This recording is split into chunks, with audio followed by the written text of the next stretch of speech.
नमस्कार। आज के 8वें लेक्चर में आपका स्वागत है। इस सेशन में हम ग्रहण के बारे में अध्ययन करेंगे, चर्चा करेंगे।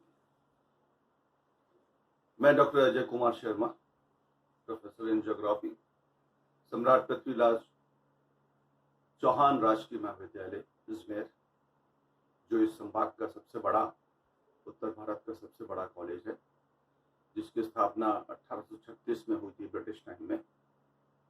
वहाँ का ज्योग्राफी विभाग का सबसे सीनियर मोस्ट फैकल्टी मेंबर।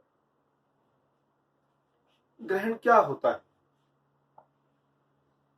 जो इक्लिप्स, इसको इंग्लिश में बोलते हैं हम, ये ग्रीक भाषा से या यूनानी भाषा से लिया हुआ शब्द है। इसका मतलब होता है फेलिंग टू अपीयर।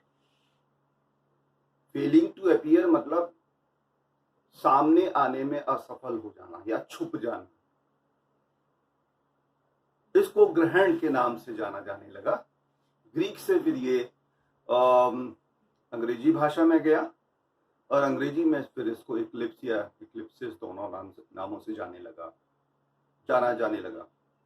एक सिंगुलर है, एक प्लूरल है। तो आप जानते हैं कि जब भी सूर्य, पृथ्वी और चंद्रमा एक ही सीध में आ जाते हैं तो उनकी ज्वारीय शक्ति बढ़ जाती है,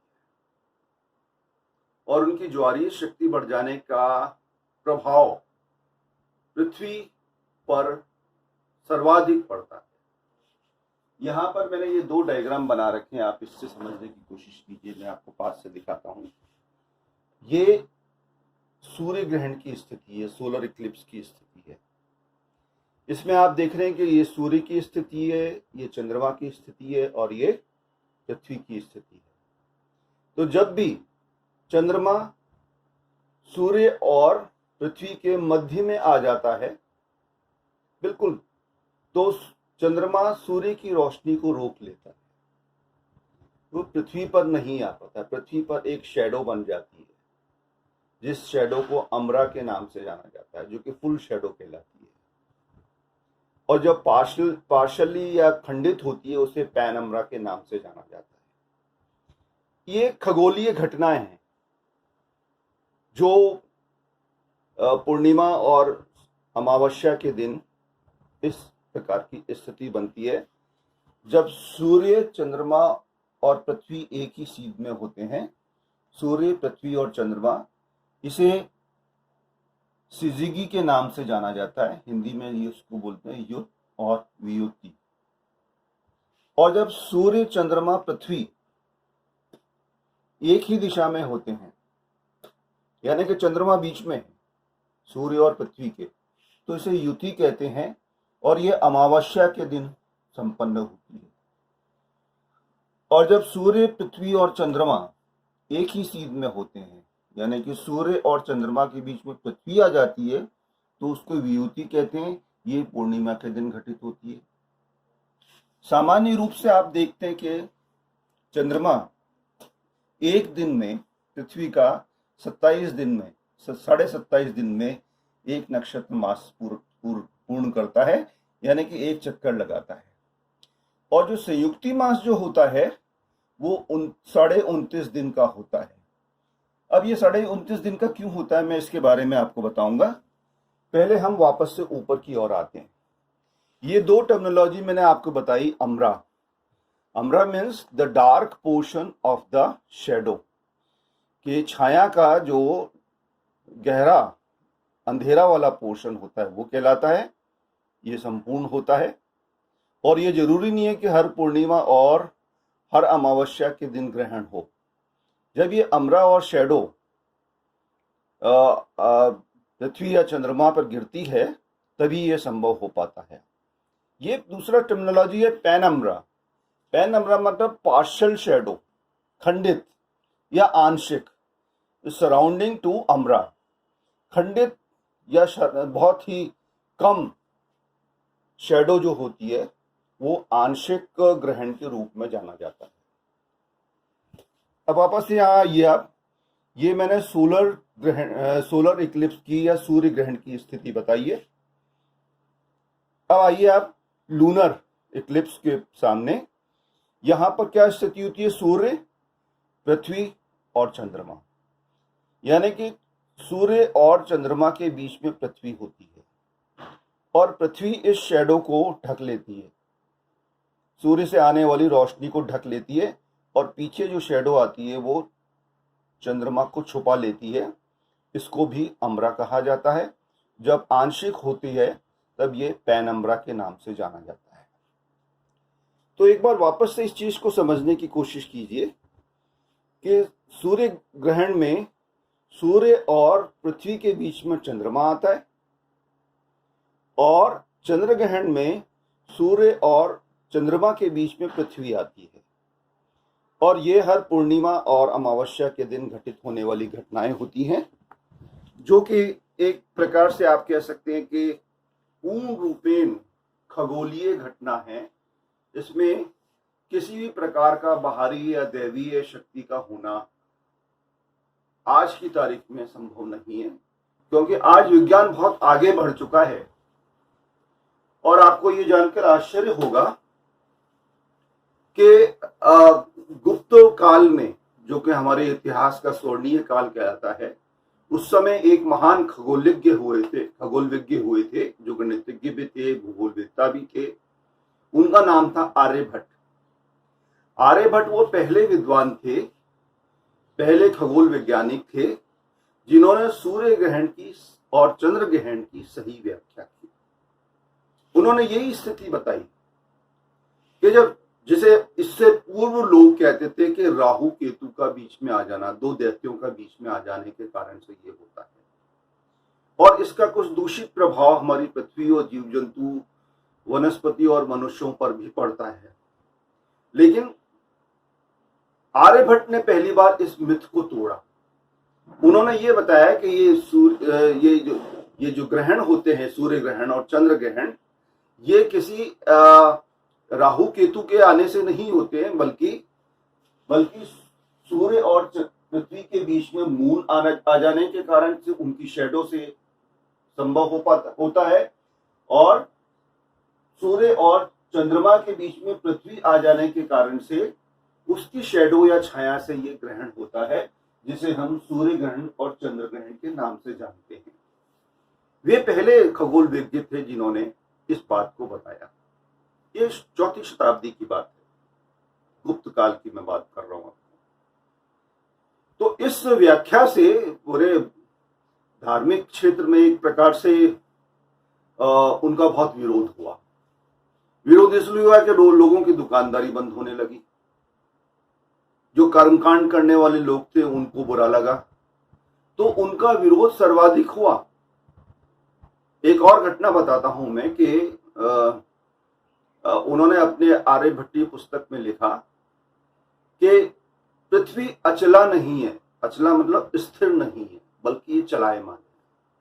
ये भी एक क्रांतिकारी खोज थी और चलायमान होने के कारण से दिन रात बनते हैं और सूर्य और पृथ्वी सूर्य के चारों ओर परिक्रमा करती है, जिससे एक साल में ये कंप्लीट करती है चक्कर, जिसे परिक्रमा बोलते हैं।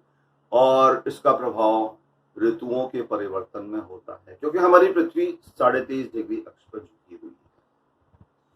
तीसरा, इनका सबसे बड़ा योगदान आप जानते हैं, पूरी दुनिया जानती है, जीरो का है। और 0 से लेकर 1 से 9 तक के जो अंक हैं, इनके ऊपर भी इन्होंने काफी काम किया।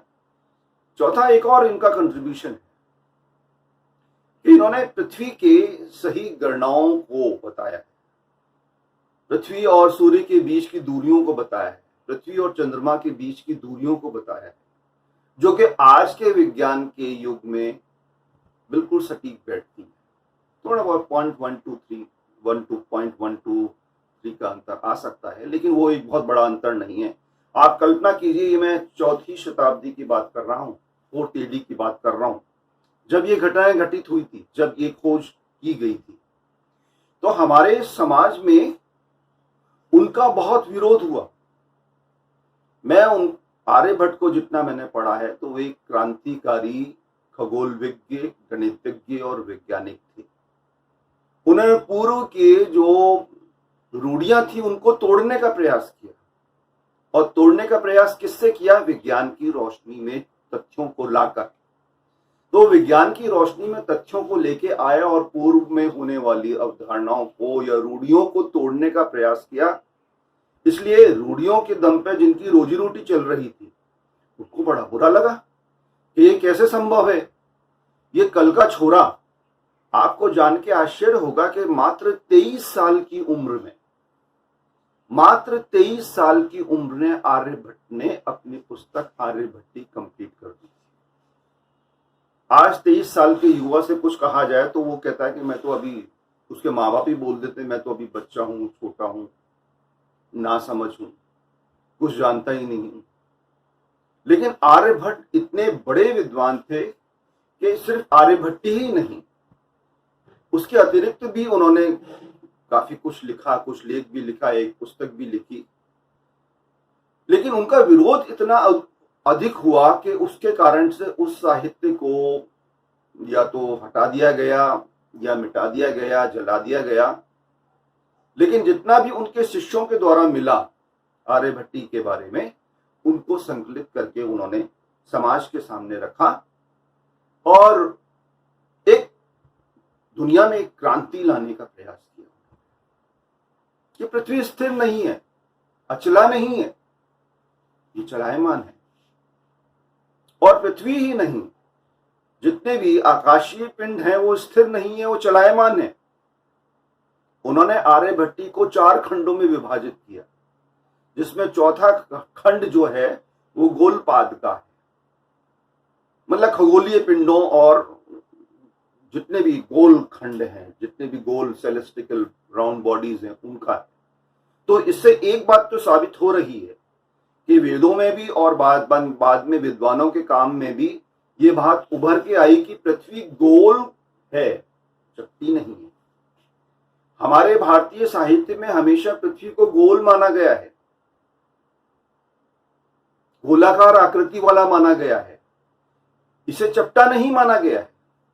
ये एक बहुत बड़ी खोज है, थी अपने समय में, और बाद में 13वीं-14वीं शताब्दी में यूरोपियंस भी कहने लगे कि पृथ्वी गोल है। गैलीलियो, कोपरनिकस ने जो काम किए उसके आधार पर ये प्रूव हुआ, ये प्रमाणित हुआ कि पृथ्वी गोल है और पृथ्वी के चारों ओर सभी ग्रह सूर्य परिक्रमा नहीं करते हैं, बल्कि सूर्य उन सबके मध्य में है और सारे के सारे ग्रह सूर्य के चारों ओर पश्चिम से पूर्व की ओर परिक्रमा करते हैं। गुरुत्वाकर्षण के बारे में भी आर्यभट्ट ने बताया है कि इन ग्रहणों में और प्रत्येक पिंड में गुरुत्वाकर्षण होता है और गुरुत्वाकर्षण का प्रभाव पृथ्वी पर सर्वाधिक पड़ता है। सूर्य और चंद्रमा का जो सामूहिक गुरुत्वाकर्षण होता है उसका प्रभाव पृथ्वी पर सर्वाधिक पड़ता है। आप देखिए, पूर्णिमा और अमावस्या के दिन में जब ये तीनों के तीनों एक सीध में होते हैं, सूर्य, चंद्रमा और पृथ्वी, तो उच्च ज्वार की स्थिति बनती है। 71% पृथ्वी पर वाटर है, 71% जल है पृथ्वी पर, और उस 71% जल को खींच देना, इतनी पावर है। और चंद्रमा की जो ड्यूरेशन है अपनी दूरी पे घूमने का और पृथ्वी के चारों ओर घूमने का, उसका टाइमिंग एक ही है, 27.5 दिन। अब 27.5 दिन में ही वो दैनिक भ्रमण कर रहा है या घूर्णन कर रहा है अपनी कीली पर, और 27.5 दिन में वो पृथ्वी की परिक्रमा कर रहा है।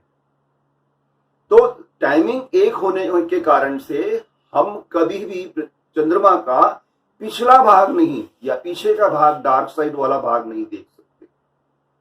हम पृथ्वी से हमेशा चंद्रमा का एक ही भाग देखते हैं, जिसे हम मैक्सिमम बोलें तो जो पूर्णिमा वाली स्थिति होती है, तो 59% पार्ट कोनों तक भी चले जाए तो 59% पार्ट ही हम पृथ्वी से चंद्रमा का हमेशा देखते हैं। बाकी का 41% हमेशा पीछे छुपा रहता है, जिसे हम पृथ्वी से देख नहीं सकते। पृथ्वी से देखना उसको संभव नहीं हो पाता। तो इन ग्रहणों का प्रभाव हमारे जीवन पे क्या पड़ता है? सूर्य ग्रहण और चंद्र ग्रहण का प्रभाव हमारे जीवन पे क्या पड़ता है? ये बड़ी कर्मकांड से और धर्म से जुड़ी हुई बात है और विज्ञान से जुड़ी हुई बात है।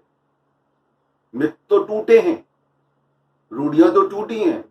हमारा समाज जो सनातनी समाज है वो हमेशा परिवर्तनशील रहा है। आप देखिए, प्रारंभ से लेके अब तक वो एक सा नहीं है। जो एक जीवन पद्धति है, इस जीवन पद्धति में बदलाव होते रहते हैं, निरंतर बदलाव होते रहते हैं और ये बदलाव सनातन समाज में निरंतर होते रहे। मजहब कोई भी अपना ले, रिलीजन कोई भी अपना ले, लेकिन बेसिकली तो 100% लोग सनातनी हैं। कोई व्यक्ति आज क्रिश्चियन बन जाए, कोई व्यक्ति आज मुस्लिम बन जाए, कोई व्यक्ति आज जैन बौद्ध या कुछ और बन जाए, लेकिन उसका डीएनए थोड़ी चेंज हो सकता है। डीएनए तो वही इंडियनाइज रहेगा, वही सनातनी रहेगा। और सनातनी मैंने आपको बताया कोई मजहब या रिलीजन नहीं है, ये इस स्थान की, भारतवर्ष की जड़ें हैं और जड़ें परिवर्तित कभी नहीं की जा सकती। ध्यान रखिएगा, जब भी कोई जड़ों को परिवर्तित करने लगेगा, उसका प्रयास करेगा, तो वृक्ष गिर जाएगा। इसलिए अक्सर हम कहते हैं कि हम पृथ्वी पर वृक्ष तो देखना चाहते हैं बहुत, लेकिन जड़ें नहीं चाहती। ये कैसे संभव है? ये वृक्ष होंगे तो उनकी जड़ें भी होंगी। अगर आपको वृक्ष चाहिए तो उनकी जड़ें भी आपको सहनी पड़ेंगी, उन जड़ों का भी आदर सम्मान आपको करना पड़ेगा। तो इन ग्रहणों का हमारे जीवन पर क्या प्रभाव पड़ता है?